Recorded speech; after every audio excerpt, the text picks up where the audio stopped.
தொட காரணங்கள் 100 உண்டு உன்னோடு.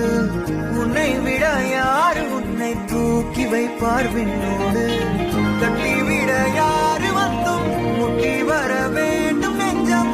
உன்னை மட்டும் விடவே விடாதே. நம்பிக்கையை நீ விடும் நேரம் ஊர் உன்னை தாழ்த்திய பேசும். உன்னை பற்றி பேசுகிற வாய்கள்